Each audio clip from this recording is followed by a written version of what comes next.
Hi, I'm Steve Duke, and this is the Two Roads podcast. On this episode today, I don't have a guest, but instead, I'm going to tell you some stories. Some stories about me, my friends, and also some famous people. And also the lessons that we can take from them about building a life that you love. Shit, man, they Let's get into dope, it. bro. Fucking rip them up. They're not ready for you yet. Footprints, man. They gonna remember the name. Like I So, told a you couple of earlier, months ago, dog. I was sitting on my couch. I was scrolling Take it away. through Instagram when my friend put up a story where she was at some sort of what looked like a tiny concert. It looked like it was in somebody's living room, to be perfectly honest. And then I saw that there was this account that was tagged in the story. And the account was called So Far Sounds. And I was like, what is this thing? So I clicked on it and I started scrolling through their profile. And what I learned was that this thing, So Far Sounds, is an organization that runs essentially like secret music gigs in different cities around the world. I was like, this sounds really, really cool. So I bought a ticket straight away. And how this thing works is that you buy a ticket, you don't know who's going to play, and you don't know where it's going to be. You basically just know the neighborhood that's roughly going to be in. And then the day before, they tell you the exact location, and you can rock up. And you'll also figure out who you're going to be listening to. And it could be anything. It could be poetry. It could be, acoustic guitar singers. It could be people playing the piano. It could be rock band, rappers, literally anything. Anyway, that Saturday, I found myself walking in to this gig ended up being in like a university classroom. And it was amazing. It was unbelievable. The whole thing like blew me away. Like the setting for it, the artists, like the music itself was just really, really incredible. And it was just an amazing, very random experience. I just loved it. I loved it so much that I immediately went online when I was in the Uber home and bought tickets to their next gig. And the following day, I found myself listening to the artists that I'd been listening to the day before the gig. And then a few days later, I actually started playing the piano again. So, well, I'd never really played the piano, but I have a piano and I'd always been interested in learning it, and I've kind of dabbled in it at various times. And I found myself dabbling a lot more. I was starting to learn some songs and been interested in learning. And then a couple of days later, I went to the bookshop that's just down the road here, and I bought this book called The Creative Act, which is an amazing book by Rick Rubin about the creative process and art. And I've kind of noticed only really today when I was looking back on this, so this is all part of one thread of inspiration. One thread of inspiration that I pulled on when I randomly saw this Instagram story, even when I didn't know where it might go. Of course, I didn't have any idea where it might go. I just saw an Instagram story and I bought a ticket to a gig. But it's been this really enjoyable ride of like exploring music a lot more, exploring listening to music, exploring learning to play music again, learning to play new instruments, writing a bit more, and getting a lot closer to that, those kind of creative industries, like the types of industries that, you know, I wouldn't have had much experience in working in, like management consulting and tech startups. I never really would have had any idea what it might be like to work in those types of industries. And I've been really getting a lot of energy out of it. And so what's the point of this story? Well, I think, you know, there's a lot of us who know that what we're doing right now is not what we want to do forever.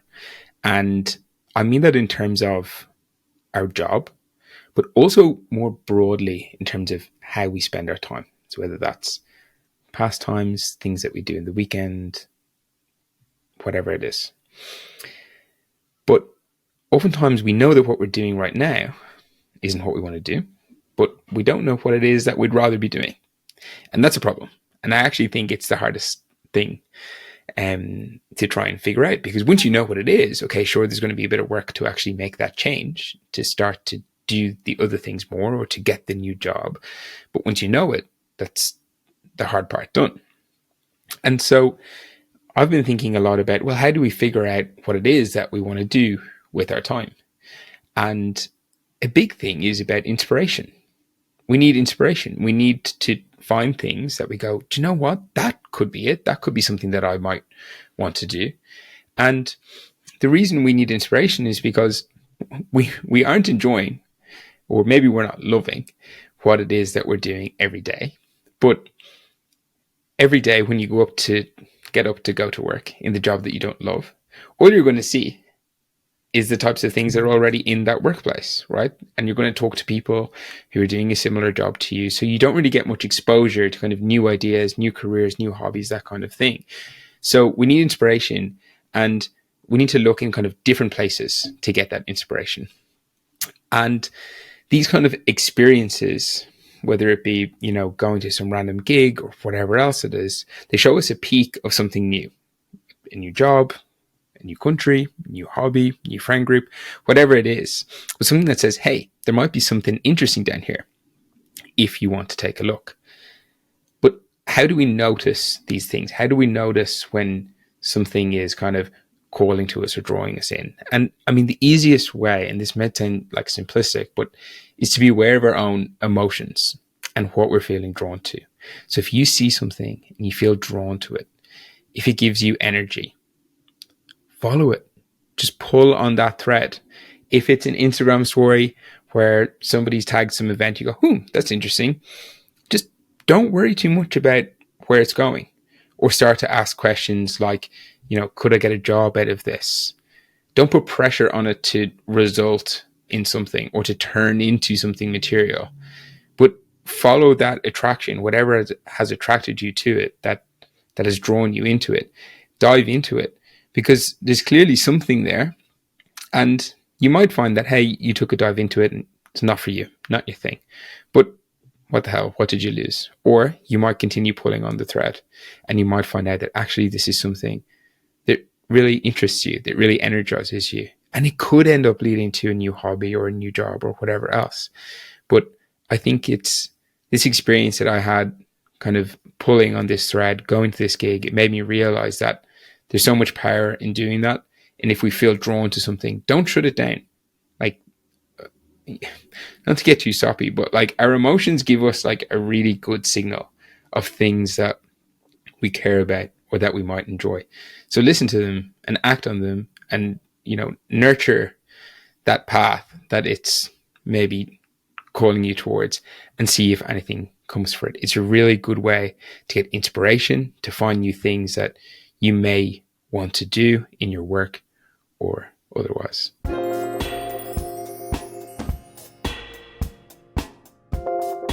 So when Matthew McConaughey started out in acting, he was almost exclusively in romantic comedies.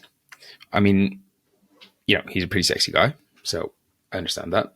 And, the audiences understood that too. They all loved him. And a lot of the movies that he was in, the romantic comedies, were super successful. So movies like The Wedding Planner, or How to Lose a Guy in 10 Days, or Failure to Launch, all these really successful romantic comedies that he was the star in.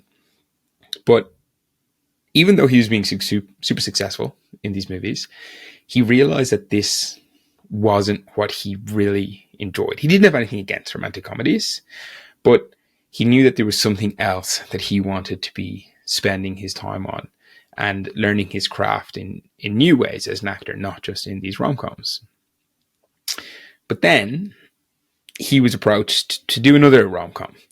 And he'd kind of made this decision that, he wasn't going to do another one. He was going to move more into drama or other genres and try and kind of build his craft there. But they came to him and they offered him a lot of money, like $3 million. And he was super tempted. But he turned it down. He stayed true to his guns. And he was like, no, I don't want the romantic comedy. I'm going to focus more on this other area of my career.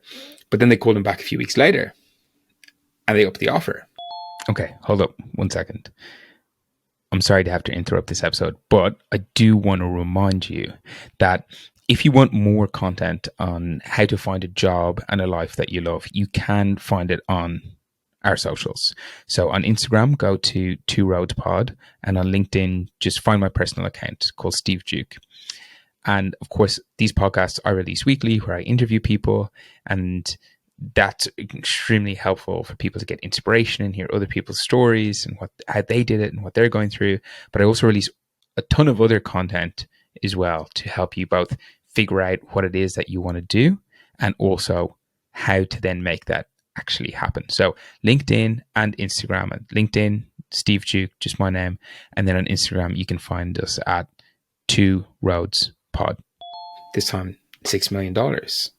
Now he's getting very tasty to him. But again, stuck to his guns. He still said no. Now it had been a long time since he had actually done some work. He hadn't had much luck finding new films, not in romantic comedies. So he's starting to get maybe a little bit desperate. And then they called him again. They offered him $10 million. Still, he said no, turned it down, really tough.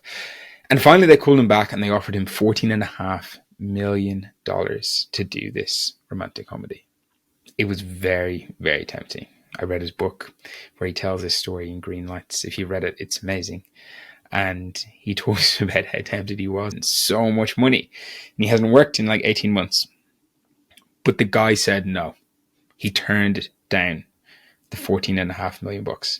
And what happened next was really phenomenal because he actually managed to then get a break in the genre that he wanted to. So his next film was The Lincoln Lawyer, which is this legal thriller where he plays a lawyer who basically works out of his car, his Lincoln Town car. It's a fantastic film. And this was kind of the start of the second phase of his career where he's moving into these new films, and it allowed him to no longer be the rom-com guy and to break into this genre that would essentially form the basis of the rest of his future career. And so you think of all the films that he's done since then, all the amazing films, and even winning an Oscar for his performance in Dallas Buyers Club. But that took a lot for him to say no to that offer. And who knows, if he'd taken the offer, would he have gone on to do all the amazing work and make all the amazing films that he did? It was a huge career choice for him. And I was thinking about what was it that allowed him to say no and what can we learn from it? So the first one is that even though he was offered all this money and he hadn't worked in 18 months, he was still in a financial position where he could say no.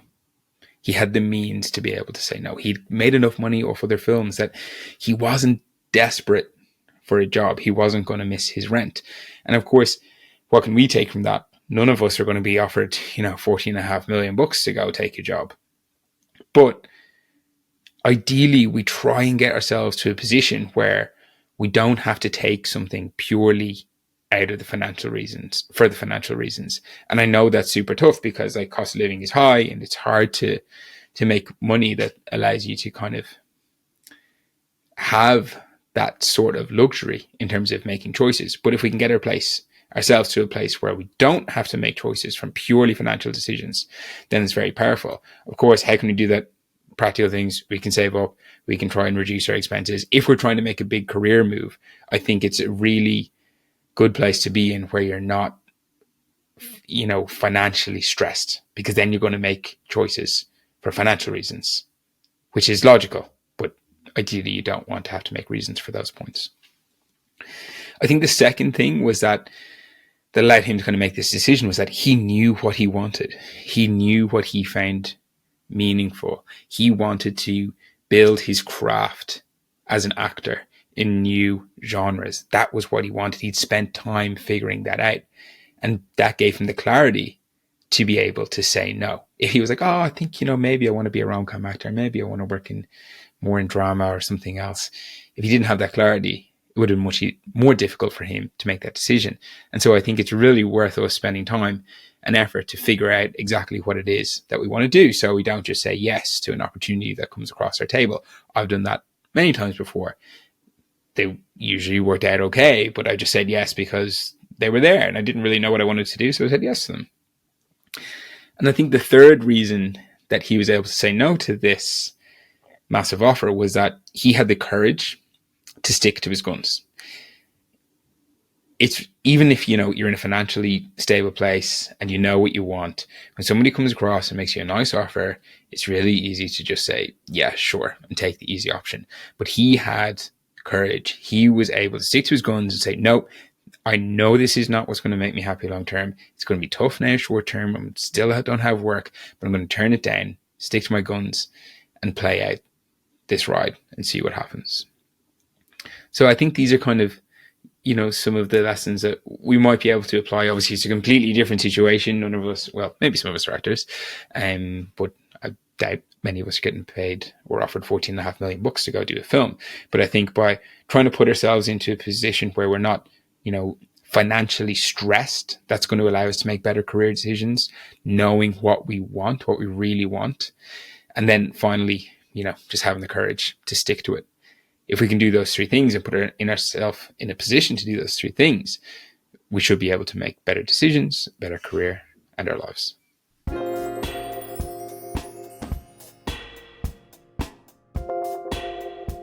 Last year, I decided I wanted to drive across Australia. I'd lived here for, 4.5 years in total, but I'd actually seen very little of the country. And so this was a big goal of mine. So I bought a Jeep Wrangler, completely stock, and decided that I was going to convert it into something that I could live out of. I had exactly zero experience with this kind of thing, but I decided to give it a crack. And I started to build out the list of things that I needed to do. I'd seen this guy on Instagram who had a setup that I liked, and I was like, you know what? Why don't we just do that? Use that as my framework. So I started to build this list. I needed to fit a roof rack, a rooftop tent, which is this tent that goes on top of your car and then opens up, and that's where you sleep. I needed an awning. I had to put in a kitchen system in the back with cooking facilities and a fridge so that I could have food and cook while I was on the road. I needed to remove all the back seats out of the car and custom build a shelving system that I would put in where the seats were so that I could house all of my stuff. I needed to install new suspension and new wheels so that I could go off-road. And I needed to put a winch on the front of the car in case I got stuck so that I could pull myself out. I even needed to install a battery and a solar power system so that I would have power. So I could power the fridge and power all of my devices while I was on the road. The list of jobs was actually endless, and I had no idea what I was doing, and pretty much nobody in my circle of friends who'd ever done anything like this before. So I hadn't a clue. So each day I would come home from work and I'd go down to my garage and start to work on the Jeep. And I started off, I remember the very first task was I wanted to put in this little table at the very back of the Jeep that I could kind of fold open and that I would be able to put, some plates or a little stove or something like that on it. That was the very first task. I remember it so clearly. And I wanted to do that. And it took me probably 3 days to do this one tiny thing. Honestly, I can't express how useless I was at all of this. But every day I would go down and I would do a bit of work. And some days I would make progress. Some days I wouldn't. Some days I would actually go backwards. I would literally manage to do something that would set me back. And that was incredibly frustrating. And it was the middle of summer and I'd be there, squeezing myself under the car, sweating my ass off, cursing like a sailor at some bolt that wouldn't come out. And then I'd often realize that, I wouldn't have the right part for whatever job it was that I was trying to do that day, or the right tool. And I'd have to drive off to Bunnings, which is like this hardware store in Australia. One Sunday, I actually went to Bunnings 3 times in the one day. I was like a regular at this place. It was crazy. So it was very manual work. It was often extremely frustrating. I fucked up so many times. But you know what? I absolutely loved it. Now, I have this thing called a good time journal. And if you've read the book Designing Your Life, you'll know what this is. It's essentially a part of my diary in which I write every time that I have a good experience. So something that I enjoy, something that I find either meaningful or I get energized by, I add it in to this good time journal.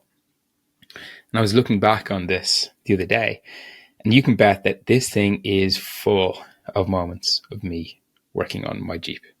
Now, if you talked to me a year ago and told me that this was what was going to be filling up my good time journal, I would have told you were crazy. I was like, no. I'm going to be, it's going to be all surfing and, trips to nice resorts and fancy dinners and, these kind of things. And don't get me wrong, there's a little bit in there, but I definitely wouldn't have said that it was going to be full of things where I was sweating in 30 degrees doing manual labor on something that I hadn't a clue that I was doing.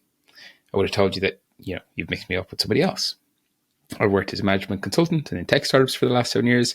Did not think that I was going to enjoy physical labor and this kind of a job, but I did. I absolutely loved it. I have some amazing memories of this time, especially when some friends came over to help out. We'd sit there at the end of a big job, sipping a beer, feeling like Andy Dufresne and the boys sitting on the roof of Shawshank State Prison, enjoying a cold one. And it was actually bliss, like just such good memories, such good times. And so what did I learn from all of this? I think it's one simple thing, which is that it's good to let yourself be surprised by what you like. It's good to be open to surprising yourself about the things that you enjoy. And it's good to be honest with yourself as well about what it actually is that you do enjoy and that you get satisfaction from. Now, there's some things that get in the way of this, and I was thinking about what these were. And I think the first one is ourselves. So our ego can be pretty powerful here. We often have ideas of what we should like or what, someone like us should enjoy, or maybe more importantly, things that we shouldn't enjoy. And to be perfectly frank with you, I probably would have thought that, manual labor, it's not for me. I spent all this time going to college and, building a career and everything else. And it's like, I don't think I'd really enjoy that sort of stuff now. But that's my ego talking, right? But when I was able to look at what I actually did enjoy, I loved it. Now, at the same time, I don't think I'm going to go and become a mechanic anytime soon. But I definitely took signal from this, and I finished the Jeep, right? So right now I'm starting another project. So I'm going to now completely convert my garage and build something there, because I realized that that this was something that I actually did enjoy. So when we're able to get our ego out of the way and kick that to the side, we're better able to actually be honest with ourselves about the things that we enjoy and that we get satisfaction from. Then the other thing that stops us from realizing the things that we really enjoy is other people. So we have these narratives in our head, like, geez, they think I'm a loser now if I actually liked that, if they knew that I actually loved going dancing. Geez, they think I'm just an idiot. Whatever it is, it doesn't really matter. Like, you would have something in your mind that you might enjoy, and I'm sure there's a voice in your head that goes, people would think I'm an idiot if I liked that, or if I wanted to go and work on that. I spent a lot of time and effort thinking about, first of all, thinking about what other people think, but then trying to figure out how to stop caring too much about what other people think and letting it influence your actions. And for all of the books I've read and soul searching I've done, I think it boils down to one very simple but solid piece of advice, which is fuck them. Fuck what other people think. Seriously, just fuck them. Because it just doesn't matter. And I know this is so obvious. And saying it, like hearing me say this, may not help you. You probably won't believe it. But over time, if you kind of realize this, if you say this to yourself a little bit every time, if you go, when the thought enters into your head, it's like, geez, they'll think I'm an idiot. Or if you thought you did something stupid, you're like, I'm so embarrassed. They're going to be thinking about me now and, laughing behind my back. Just say to yourself, fuck them. fuck what anybody else thinks. It just doesn't matter. And over time, you build that habit of not giving a fuck what people think. And then it's kind of this reinforcing loop, right? So it's like if you do it and you say it, then you start to kind of believe it. And then when you believe it, it gets easier to do it. And just who cares what anyone else thinks? You'll be much better able to do the things that you like, and you'll be a lot better off as a result. If you like something, you like it. That's it. Simple as. We often think, when we think about other people judging us for what we do or what we like, that's often in our own heads, and it doesn't translate into reality. So we might have this narrative that, oh, you know, they think I'm an idiot for liking this, but they actually might not be thinking that way. It's often very much the case that we create these narratives in our own head. And there's this concept called the spotlight effect, which is essentially where we tend to believe that we're being noticed way more than we really are. Most people just don't think about us that much. They're way too focused on themselves. To try and show you this, if you think of maybe a colleague or somebody that you might worry about what they might think of you when you do something, think about that person, and then think about how often you think about them and how often you think about things that they might have done or might have said. It's probably not much, and that's just how much that they think about you. So, there's really no... It's very natural for us to think, to worry about what other people think of us, right? This is like we've kind of evolved to care, and we should care about the people very close to us. But everybody else, just fuck them, and let your ego get out of the way as well, and you'll be much better able to kind of realize the things that you actually enjoy, to let yourself be surprised by what you like. And I think that leads to a place where you can find more things that you do enjoy, and they can hopefully be the seeds for, new hobbies, new habits, or maybe even a new job.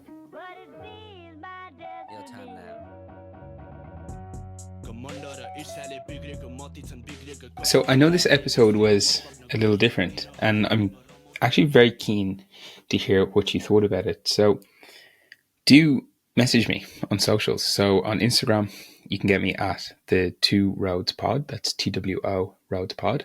And on LinkedIn, just get me on my personal account, Steve Duke.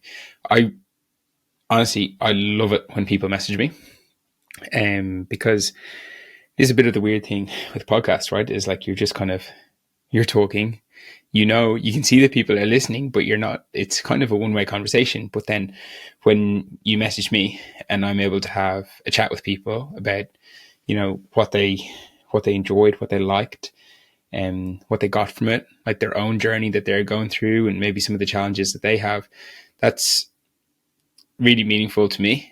And it's also very, very helpful because it allows me then to refine the type of content that I put on the podcast. So do go follow me on those places. Every time somebody messages me, I love it. So please message me and let me know what you think about this episode.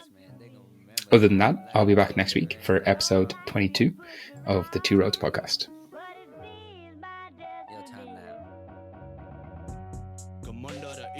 बिग्रेको मति छन् बिग्रेको कतिमा लागे बिसेको मतलब नगरी गर्दिन हडबडीमा